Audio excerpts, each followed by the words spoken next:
Notre invité aujourd'hui est Samuel Eto'o, c'est le président de la Fédération camerounaise de football, ex-star évidemment du ballon rond. Merci beaucoup Samuel Eto'o. Bienvenue chez vous. Je vais revenir sur la Coupe d'Afrique des Nations en Côte d'Ivoire, élimination en 8e du finale du Cameroun contre le Nigeria. Un échec? Une contre-performance. Une contre-performance pour nos adjectifs, pour ce que nous avons préparé. Mais nous savions aussi que ça devait être une compétition relevée. Et maintenant, il faut penser à l'avenir. Alors l'avenir, il y a notamment l'avenir du sélectionneur, Rigobert Song. Son contrat arrive à terme. Est-ce que vous pouvez nous dire s'il va être reconduit dans ses fonctions ou s'il va être remplacé? Permettez-moi déjà de rendre un vibrant hommage à Rigobert, qui fut mon capitaine à l'équipe nationale. Et pour ma part, je pense qu'il a beaucoup apporté à cette équipe.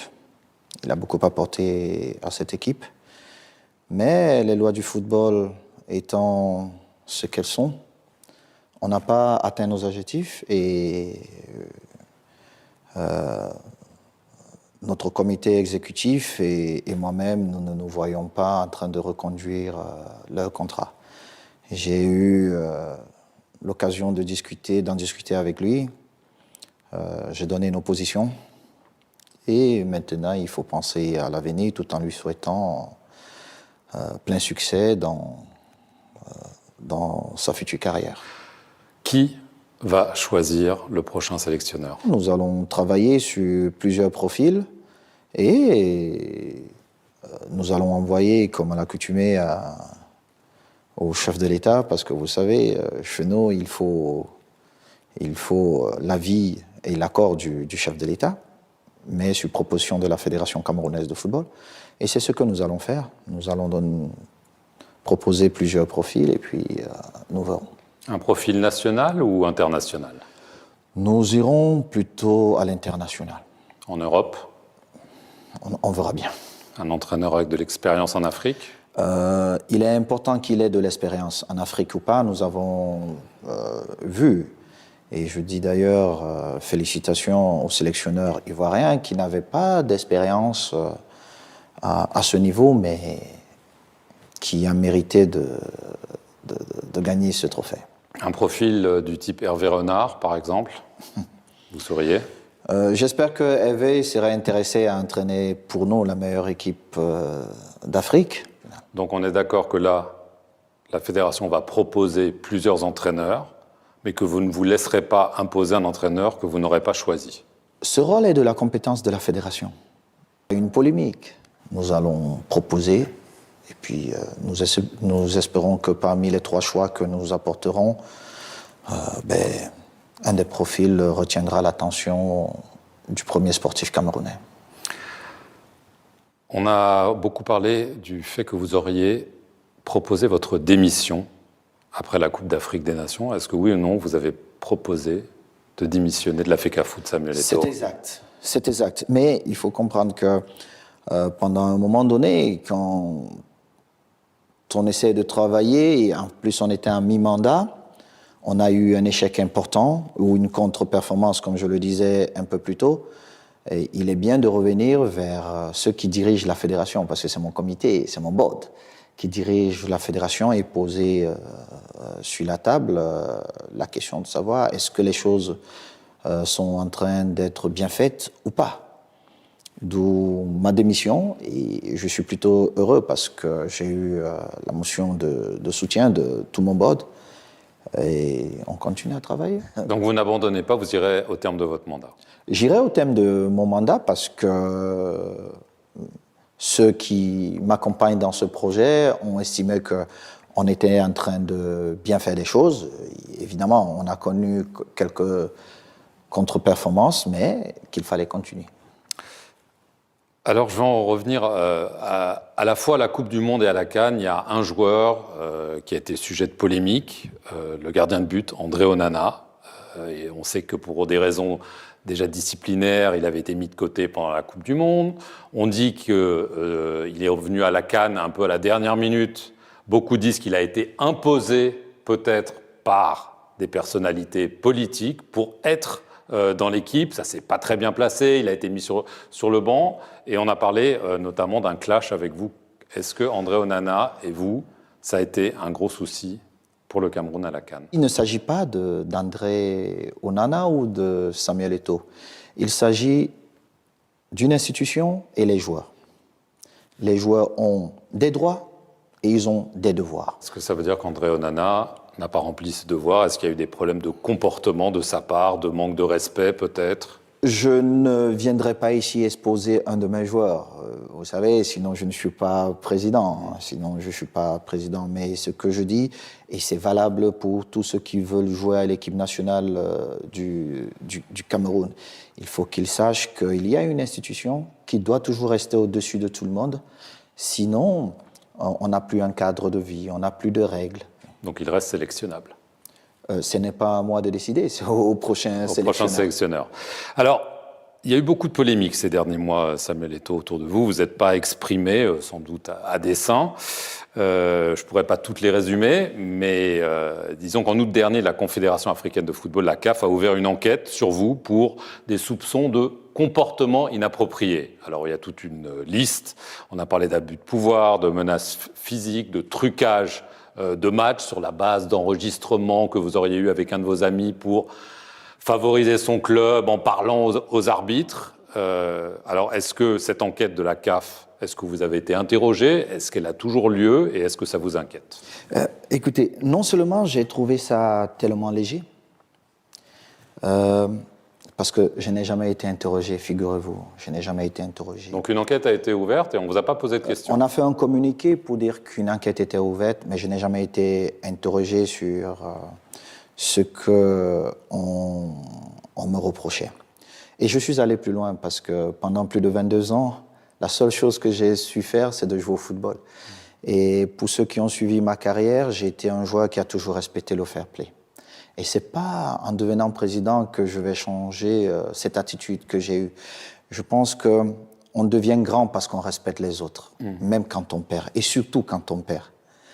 Et donc, j'ai mandaté mes avocats pour qu'ils portent plainte contre la CAF, afin que les responsabilités soient établies. C'était trop facile de salir tout ce que j'ai pu construire pendant ces quelques années dans le monde du football. Maintenant, s'agissant de ce que les uns et les autres peuvent dire à ce niveau, je pense qu'il y a un cadre. Il y a eu un cadre, peut-être. Et si on voulait m'entendre, j'allais apporter des éléments qui allaient certainement éclairer les doutes qu'il pouvait avoir. Bon, beaucoup de choses ont été criées et puis c'est allé un peu dans tous les sens. Mais je déplore juste parce que l'instance fêtière du football, qui s'est lancée pour ma part beaucoup trop tôt, dans un communiqué... la CAF. Donc. Oui. Sans même prendre la peine, 7-8 mois après, de m'inviter ou de m'interroger, c'est inacceptable. Ce comportement est par contre inacceptable. Donc il faut que les responsabilités soient établies et puis qu'on nous dise exactement ce qui s'est passé. Il est très facile d'accuser des gens sans apporter les preuves. Qui de Samuel Eto'o et du gouvernement a vraiment dit merci à Rigobert Song? Sincèrement, hein, dites-moi ce que vous pensez en commentaire. À mon avis, je pense que le grand neuf, notre Pichichi national, il dit tout ce qu'il est en train de dire. Tout ça, c'est la politique. Dans le fond, on sait très bien que, pour moi en tout cas, hein, c'est le gouvernement qui est en train de se mettre à l'œuvre. La preuve est que justement, quand on parle du prochain sélectionneur, vous savez, on a déjà lancé ce débat, vous pouvez aller checker la vidéo ici, ou simplement aller checker dans les commentaires. Vous allez voir le lien pour avoir accès à la vidéo où on a lancé le débat concernant le prochain sélectionneur des Lions indomptables. Mais lorsque le journaliste pose la question à Samuel Eto'o, quel est le profil du prochain sélectionneur? Est-ce que ce sera un sélectionneur national ou alors ça va être un profil international? parlant donc de quelqu'un qui ne serait pas forcément un Camerounais. Et donc, sa réponse a été très claire. Profil international. Donc, lorsqu'on sait très bien que Samuel Eto'o est arrivé justement à la tête de l'Africafoot avec la ferme intention de nationaliser le banc de touche, on peut très bien constater que là, on vient de lui dire, bon, à partir de maintenant, on va faire les choses à notre façon. Et pour les personnes qui ont souvent lancé les débats concernant Rigobert Song à la tête de cette équipe, c'est-à-dire qui a véritablement mis Rigobert Song à la tête, lorsque vous écoutez très bien ce que Samuel Eto'o est en train d'expliquer, vous comprenez de façon très claire que même l'arrivée de Rigobert Song à la tête de l'équipe nationale du Cameroun a été sous le haut patronage de qui nous savons. Donc, à partir de là, je pense qu'il y a certains débats, franchement, qu'il faudrait que nous évitions. Il faut rester concentré. Les objectifs sont très clairs. Il y a les qualifications pour la Coupe du Monde qui arrivent à grands pas.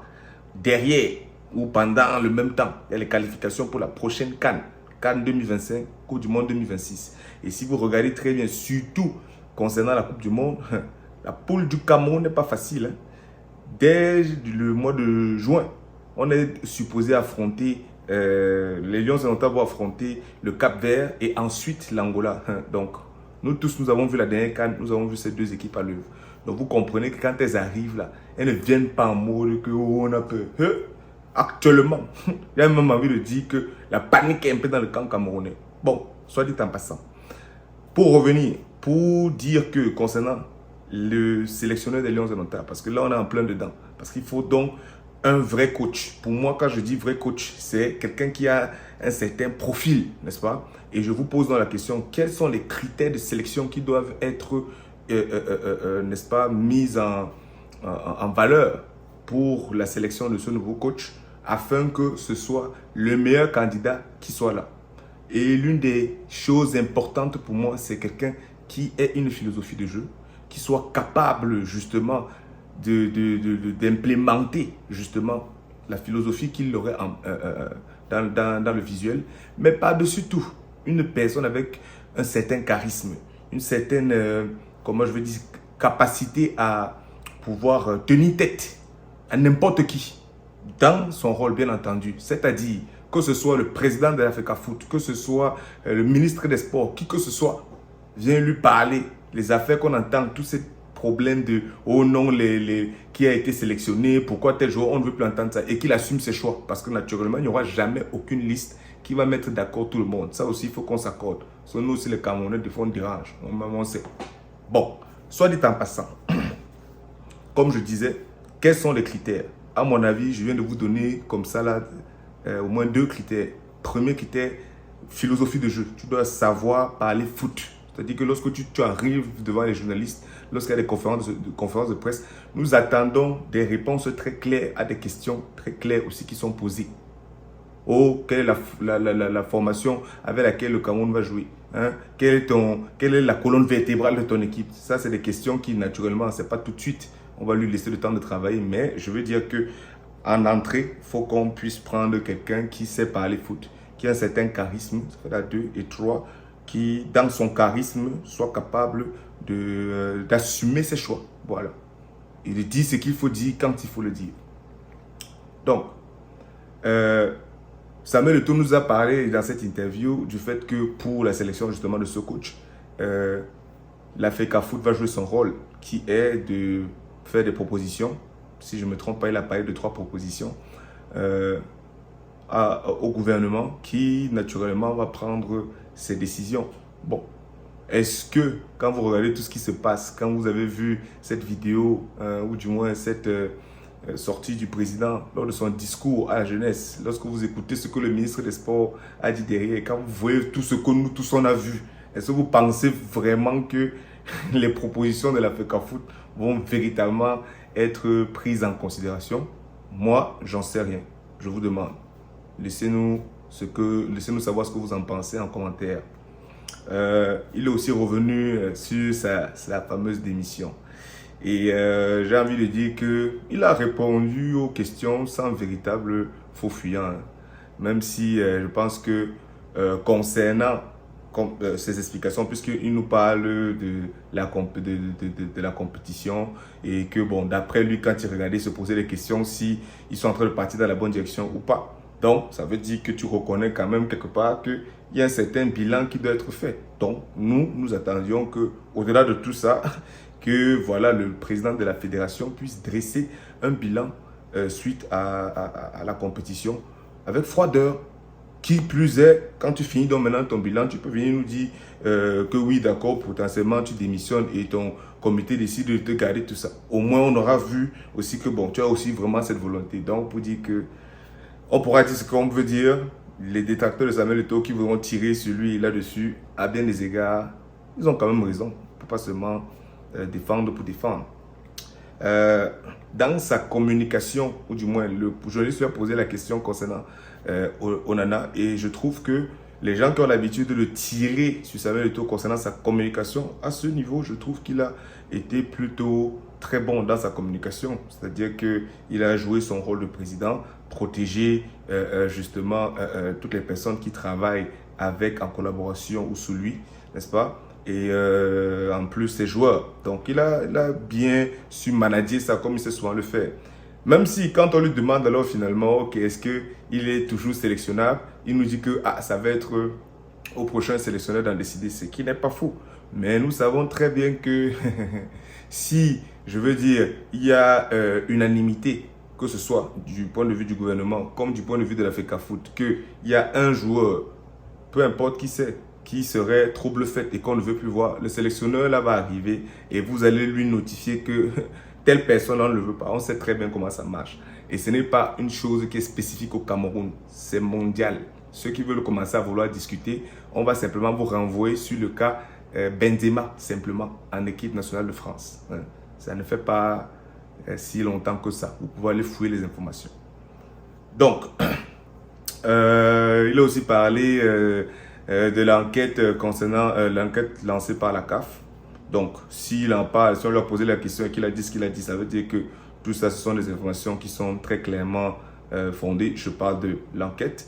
Maintenant, quand on regarde sa posture, ce qu'il explique, moi je dis, je suis dans une posture où on attend. On va attendre ce qui va se passer, puisqu'il semble dire que, voilà, il n'a jamais été interrogé sur quoi que ce soit par rapport à tout ce qui a été dit par rapport à cette enquête. Donc, nous attendons ce que la CAF va dire, tout ce qui va se passer et tout. Et ce qui me permet quand même aussi de venir dire un truc quand même assez essentiel, parce que des fois, quand Samuel Eto'o va s'exprimer, les gens vont critiquer le fait qu'il va souvent revenir sur lui, sur ce qu'il a fait, patati patata. Bon, là, dans ce cadre spécifique, je pense qu'on est tous d'accord que c'est totalement légitime pour lui de revenir sur son parcours footballistique afin de bien faire remarquer aux uns et aux autres son côté fair play. N'est-ce pas? Sur le fait que pendant toute sa carrière, ça a été un joueur qui était très fair play et il l'a encore mentionné. Donc tout ce que nous, en tant que supporters inconditionnels des Lions indomptables du football, en tant que personnellement supporter du joueur Samuel Eto'o qui est une légende, tout ce que nous puissions souhaiter, c'est que toute cette énergie qu'il a transportée pendant qu'il jouait puisse être la même énergie encore plus qui l'accompagne durant son mandat justement à la fédération. Maintenant, comme je viens de dire, nous, on n'entre pas dans ces questions-là. Nous, on reste sur le football. Et voilà, si vous avez quelque chose à dire par rapport à ça, en commentaire. Mais nous, de notre côté, on attend tout simplement l'évolution des choses parce que naturellement, on reste connecté. On observe tout ce qui se passe autour de ces Lions indomptables. Parce que nous, ce qui nous intéresse par-dessus tout, c'est une équipe qui joue au ballon. C'est une équipe qui se développe, qui continue de grandir et qui est très ambitieuse. Parce que, comme je dis, même si ce n'est pas spécifiquement pour les prochaines échéances, que ce soit de la CAN ou de la Coupe du Monde, nous espérons à un moment donné que le Cameroun redevienne le Cameroun. Donc, débrouillez-vous, faites ce que vous voulez. Mais oui, nous réclamons encore une fois de plus une meilleure organisation. Nous réclamons effectivement un travail sérieux, n'est-ce pas, en tenant compte du fait que les victoires, ça ne se ramasse pas au marché. Entre-temps, si toi aussi tu es un supporter inconditionnel des Lions indomptables, j'espère que je n'ai pas besoin de te répéter qu'il faut simplement prendre un petit moment pour liker cette vidéo si tu l'as appréciée, la partager à toutes les personnes qui sont fans de football et naturellement aussi des supporters inconditionnels des Lions indomptables. N'oublie pas de t'abonner également, d'activer la cloche de notification pour être au courant de toutes nos nouvelles vidéos. Et ensemble, n'est-ce pas, faisons grandir cette communauté et faisons entendre nos voix. Parce que en tant que supporter, qui plus est, dans un sport comme le football, nous avons aussi notre mot à dire. Alors, vas-y, passe à l'action. Venez me tromper, abonnez-vous, abonnez-vous, abonnez-vous, abonnez-vous. Ciao, ciao.